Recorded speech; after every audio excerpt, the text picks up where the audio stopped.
जोहार, नमस्कार। सफर 24 से मैं रंजन कुमार। आज बड़कागांव में एक बहुत बड़ी ऐतिहासिक घटना हुई। बड़कागांव प्रखंड अंतर्गत गोंदलपुरा पंचायत में जो अडानी कंपनी को कोल ब्लॉक आवंटित किया गया था, उसकी आज पर्यावरणीय जन सुनवाई थी। जी हाँ, ये सुनवाई ग्रामीणों के भारी विरोध के कारण रद्द कर दिया गया है। लेकिन इसमें कुछ सवाल खड़े होते हैं। सवाल ये खड़े होते हैं कि क्या ये जन सुनवाई जो है, जो आज रखी गई थी, ये ग्रामीणों के विरोध के बाद ज़बरदस्त क्यों रखी गई थी, और इसमें नेता, मंत्री, विधायक, सांसद, इनका क्या रोल है? क्यों बार बार जब जन सुनवाई के लिए तैयार नहीं है, ज़मीन देने के लिए तैयार नहीं है ग्रामीण, तो फिर क्यों कंपनी बार बार अपने थेथरलॉजी पे उतरी हुई है?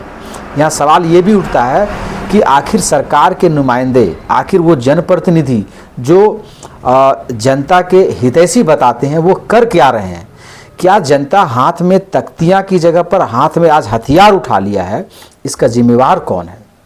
जनता धरना प्रदर्शन करती है शांतिपूर्ण तरीके से, हाथ में तख्तियां लेती है, नारेबाजी करती है, यहाँ तक विरोध प्रदर्शन सही है। लेकिन आज जनता के हाथ में हथियार आ गए हैं, इस हद तक जनता को पहुँचा दिया है, इसका जिम्मेवार कौन है? सरकार इसकी जिम्मेवार नहीं है? क्या जनप्रतिनिधि इसका जिम्मेवार नहीं है? क्या विधायक और सांसद इसका जिम्मेवार नहीं है? आखिर जो ग्रामीण, जो रैयत है, अपनी ज़मीन नहीं देना चाहते हैं कोयला खनन के लिए, तो सरकार बार बार जन सुनवाई के लिए डेट क्यों निर्धारित करती है? और फिर यहाँ के स्थानीय जो जनप्रतिनिधि है, जो नेता मंत्री हैं, वो क्या कर रहे हैं? उनके कान में क्यों जू नहीं रेंग रही है? आज मैं आपको बता दूं, जिस तरीके से बवंडर हुआ था, आज बड़ी घटना घट सकती थी। और आखिर छल प्रपंच के साथ जन सुनवाई क्यों की जाती है? जब आपको पता है कि लोग ज़मीन देने के लिए तैयार नहीं हैं, तो आप ओपन जन सुनवाई कीजिए। बंद पंडाल के अंदर जन सुनवाई करने की क्या ज़रूरत थी? और जो लोगों ने आरोप लगाया, आरोप क्या ये सच है? वीडियो कितने वायरल हो रहे हैं कि जन सुनवाई के लिए नकली रैयतों को बुलाया गया था, जो पंडाल के अंदर बैठाया गया था, और जो असली रैयत थे उन्हें रोक दिया गया था बाहर ही। मैं पूछता हूँ कि जब पंडाल बना था तो क्या जरूरत था? कौन सी भारी बारिश हो रही थी? कौन सा बहुत गर्मी पड़ रहा था? या फिर 10 बजे के बाद कौन सी बहुत ठंड पड़ती है जिससे लोग ठिठुर जाते? ये जन सुनवाई ओपन, बिल्कुल ओपन ग्राउंड में हो सकता था, लेकिन एक ऐसा पंडाल बनाया गया, बंद पंडाल, जो चारों तरफ से पैक था। और तो और, जब वहाँ ग्रामीण जो असली रैयत थे पहुँचते, उससे पहले वहाँ पे नकली रैयतों को बैठा करके और जन सुनवाई करने की पूरी प्रक्रिया की कोशिश की जा रही थी। और यही कारण हुआ कि हिंसक स्थिति उत्पन्न हुई। स्थानीय जो ग्रामीण है, जो रैयत है, उनका आरोप है कि हम लोग शांतिपूर्ण तरीके से धरना प्रदर्शन में जा रहे थे और जन सुनवाई का विरोध करने जा रहे थे, लेकिन बैरिकेड्स लगाकर, दो जगह बैरिकेड्स लगाकर पुलिस ने हम लोगों को रोका। और हम लोगों को पता चला कि पंडाल के अंदर जो है कुछ लोग बैठे हुए हैं जो नकली रैयत हैं, और उनके माध्यम से जो है वो आज की जन सुनवाई पूरी करने की अडानी कंपनी कोशिश कर रही है, और जिला प्रशासन से लेकर के अधिकारी तक इसमें साथ दे रहे हैं। और यही वजह था कि जनता भड़क गई। अब आप हमें बताइए कि इसमें जनता की गलती कहाँ है?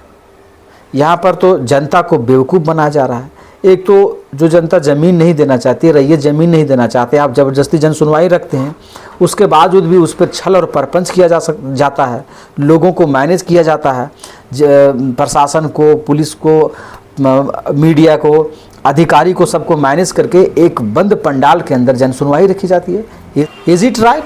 क्या ये सही है? ये लीगल है? ये इलीगल नहीं है?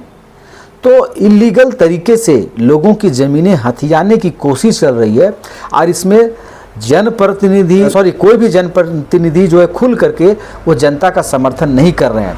मैं कहता हूं, जब बार बार जन सुनवाई रद्द होती है तो फिर क्यों जन सुनवाई रखी जाती है?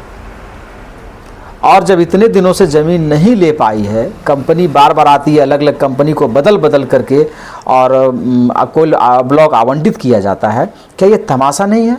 आज किसानों के हाथ में हथियार उठाने पर जो लोग मजबूर कर रहे हैं, उनकी ज़मीन बचाने के लिए उन्हें लड़ने मरने के नौबत तक आना पड़ रहा है, इसका रिस्पॉन्सिबल कौन है? क्या केवल नेता वोट लेने पर है? आज जो सुबह घटना हुई उसमें बड़ी हिंसा हो सकती थी, जैसा माहौल बन गया था, पुलिस अगर संयम नहीं रखती तो लोग, पुलिस और ग्रामीण के बीच इतना ज़बरदस्त टकराव होता कि आज वहाँ पे कितना लोगों को नुकसान होता। लेकिन गनीमत यह रही कि बहुत मामूली चोटें लोगों को आई और बहुत ज़्यादा हिंसा की कोई वैसी खबर नहीं आई, किसी को बहुत ज़्यादा गंभीर चोट की खबर नहीं है। केवल एक अफरा तफरी का थोड़ा माहौल क्रिएट हुआ, और वो भी ये इसलिए हुआ क्योंकि प्रशासन और अधिकारी जो है उन्होंने गलत स्टेप लिया। उन्होंने असली रैयतों को पंडाल के पास जाने से और अपना विरोध दर्ज कराने से रोका। मैं कहता हूं जो असली रैयत हैं, आप उन्हें जन सुनवाई स्थल तक जाने नहीं देंगे तो मॉब तो भड़केगी। वहाँ पर जो ये आरोप लग रहा है कि नकली रैयतों को पंडाल के अंदर बैठाया गया था, ये आरोप गलत नहीं है। कई ऐसे वीडियो वायरल हो रहे हैं जहाँ अलग अलग जगह से लोग आए थे, महिलाएं आई थी जिसको लोग पहचान नहीं रहे थे, और जब उनसे पूछा जा रहा था कि आप कहाँ से आए, क्या नाम है, तो वो लोग भाग रहे थे। कुछ लोग ये भी बताए कि मुझसे गलती हो गई, हम कटकम सांडी के, तो हम कटकम दाग के हैं, तो हम इचाक के हैं, तो हजारीबाग के लोग कह रहे हैं। अब बताइए ये तरीका है जन सुनवाई का? This is the right way? तो जनता का जो गुस्सा है उसको उबाल देने में जो अधिकारी हैं और जो अडानी कंपनी है और जो प्रशासनिक अमला है वो काम करती है। परंतु आज प्रशासन के धैर्य की जो परीक्षा लिया है ग्रामीणों ने, शाबाशी देना होगा। प्रशासन ने काफ़ी धैर्य रखा आज, और जो भी हुआ प्रशासन के धैर्य के कारण ही घटना, बहुत बड़ी घटना होते होते रह गई। ग्रामीणों का गुस्सा 7वें आसमान पे था। अगर प्रशासन रिटेलिएट करती तो बड़ी क्षति हो सकती थी, लेकिन प्रशासन ने अपना धैर्य रखा, और जो ग्रामीणों का अपना कंपनी के प्रति जो गुस्सा था, अडानी के विरोध में जो गुस्सा था, कोल आवंटित जो की है सरकार ने उसके प्रति जो गुस्सा था, उन्होंने कुर्सियां तोड़कर और पंडाल को उजाड़ कर तहस नहस कर अपना गुस्सा उतारा। अच्छा ये हुआ कि प्रशासन अपना धैर्य बनाए रखी और रिटेलिएट नहीं की, अन्यथा बड़े जो है वो नुकसान होने का डर था। लेकिन यहाँ सवाल फिर वही उठता है कि क्या स्थानीय जनप्रतिनिधि, जब जनता लोक सुनवाई चाहती ही नहीं है, ज़मीन देना ही चाहती ही नहीं है, तो फिर ऑर्गेनाइज क्यों किया जाता है? और ऑर्गेनाइज किया जाता है तो षड्यंत्र के तरीके से क्यों किया जाता है? पिछली बार ऐसा ही हुआ। जन सुनवाई जो थी एनटीपीसी की, पता चलता है अंचल कार्यालय बड़का गांव में है और अचानक से स्थल चेंज करके दूसरी जगह ले जाया जाता है। उस दिन भी हिंसा भड़की और काफ़ी स्थिति गंभीर हो गया था उस दिन भी। वो भी छल प्रपंच और षड्यंत्र के कारण लोगों का गुस्सा फूटा। तो आप ग्रामीणों रैयतों के गुस्सा को किस पैरामीटर से नाप रहे हैं? और फिर आप उन लोगों को ज़बरदस्ती गुस्सा दिलवाते हैं। वो लोग जब हिंसा करते हैं तो उस पर आप फिर मुकदमा लगाते हैं और डराते हैं। ये साफ दिख रहा है कि आप रैयतों की ज़मीन बाजबरन छीनने की कोशिश कर रहे हैं। आज तो हाई स्कूल के मैदान में ये भी देखने को मिला कि, मैं नाम नहीं लूँगा लेकिन बताता हूँ कि स्थानीय जनप्रतिनिधि जब वहाँ गए तो लोग गुस्सा हो गए। उन्होंने कहा कि आप क्यों आए अभी यहाँ? जब यहाँ जन सुनवाई हो रही थी, हम लोग को घुसने नहीं दिया जा रहा था, पुलिस हम लोग को दौड़ा रही थी, पुलिस हम लोग को धकेल रही थी, उस समय आप कहाँ थे? आप आ रहे हैं 11 बजे 12 बजे आ रहे हैं, जब हम लोग अपना सब ताकत लगा दिए जन सुनवाई को रद्द करने के लिए। उसके बाद आप यहाँ फ़ोटो खिंचवाने और मीडिया शूट करने आ रहे हैं। लोगों ने जनप्रतिनिधियों के प्रति भी गुस्सा दिलाया। तो अब यहाँ सवाल ये उठता है कि कौन जैसा जनप्रतिनिधि है जो लोगों की नौकरी चाकरी तो छोड़ दीजिए, उनकी पुश्तैनी जो ज़मीनें हैं, उनकी जो खेती बाड़ी है, उनकी जो गृहस्थी है, उसे बचाने के लिए आगे आएगा। अभी तक कोई ऐसा दिखता नहीं। अभी तक रियलिटी में कोई ऐसा नहीं दिख रहा है कि किसानों की ज़मीन, उनकी संस्कृति, उनकी सभ्यता, उनकी गृहस्थी को बचाने के लिए कोई आगे कदम उठा रहा है। जनता आगे चलती है तो ये लोग पीछे से माहौल को देखते हुए बस फ़ोटो शूट करवाते हैं। खैर, गोंदलपुरा की जो जनता है वो बहुत समझदार है। कहाँ कितना बल प्रयोग करना चाहिए, कहाँ कितना गुस्सा दिखाना चाहिए और किस जनप्रतिनिधि को कब कितना भाव देना चाहिए, ये उन्हें बहुत अच्छे तरीके से पता है। और शायद यही वजह है कि इतने लंबे समय से षड्यंत्र और छल प्रपंच होने के बावजूद भी वे लोग अड़े हैं और अपनी ज़मीन अभी तक नहीं गंवाए हैं। और वो लोग पश्चिमी क्षेत्र, बड़कागांव के पश्चिमी क्षेत्र के लोग जिस तरीके से छोटे मोटे आंदोलन करने के बाद घुटने टेक दिए और कंपनी यहाँ पर कब्जा कर ली।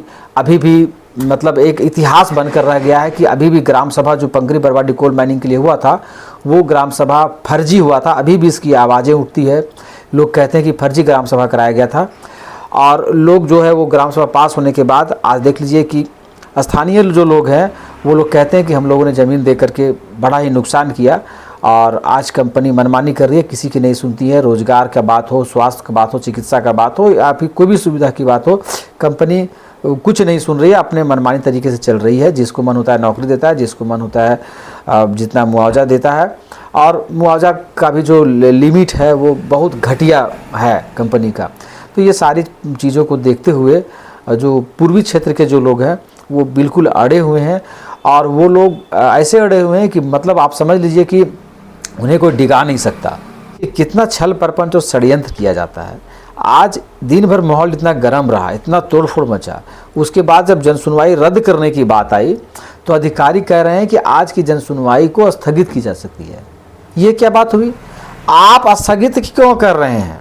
जब आप देख रहे हैं कि आज जनसुनवाई हुई नहीं तो आज की जनसुनवाई रद्द कीजिए, स्थगित करके का रात के 12 बजे जनसुनवाई कीजिएगा या कल कीजिएगा या फिर 4 दिन बाद कीजिएगा। आप देख रहे हैं कि माहौल ख़राब है तो स्थगित करने का जो वर्ड आप जो ट्विस्ट डालते हैं बीच में, ये क्यों डालते हैं? यही सभी बातों से ग्रामीणों को गुस्सा आता है। और मैं देख रहा था कि स्थगित करने की बात कह रहे थे अधिकारी तो ग्रामीण गुस्सा हो रहे थे। ग्रामीण कह रहे थे रद्द होना चाहिए और रद्द का हमें लिखित रूप से प्रमाण चाहिए, लेकिन अधिकारी कह रहे नहीं स्थगित करेंगे। क्या मतलब है? आपकी तो ज़मीन जा नहीं रही है, न कोई पुलिस प्रशासन की ज़मीन जा रही है, न BDO CO की ज़मीन जा रही है, न कोई विधायक नेता मंत्री की ज़मीन यहाँ जा रही है। यहाँ स्थानीय लोगों की ज़मीन जा रही है। और आप जो है अपना वहाँ पेच फंसाते हैं कि भाई स्थगित कर देते हैं ना, स्थगित मतलब रद्द ही हो जाता है। नहीं, स्थगित अलग होता है, रद्द अलग होता है। लोग जब रद्द की मांग करना है, सुनवाई हुई नहीं, चाहे जो भी कारण हुआ तो रद्द किया जाए उसे। तो ये सभी पेच फंसा करके लोगों को, ग्रामीण स्तर के लोगों को उलझाने की कोशिश की जाती है।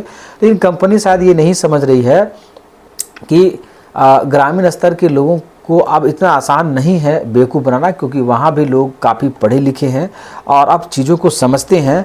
आपने पूर्वी क्षेत्र में जो दुर्दशा किया है, पश्चिमी क्षेत्र में जो दुर्दशा किया है, उसी की वानगी है कि पूर्वी क्षेत्र के जो लोग हैं वो ज़मीन नहीं दे रहे हैं, क्योंकि ना आपका मुआवजा सही है, ना आपका प्रदूषण नियंत्रण सही है, ना आपकी सुविधा लोगों के लिए सही है, ना नौकरी की व्यवस्था सही है।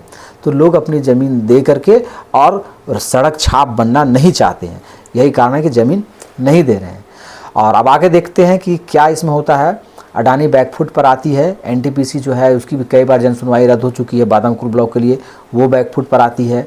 क्या होता है, हम इस पूरे मसले पर नज़र बनाए हुए हैं। आप बने रहिएगा हमारे चैनल सफ़र 24 के साथ, क्योंकि यहाँ केवल आपको सच बताया जाएगा। धन्यवाद, नमस्कार।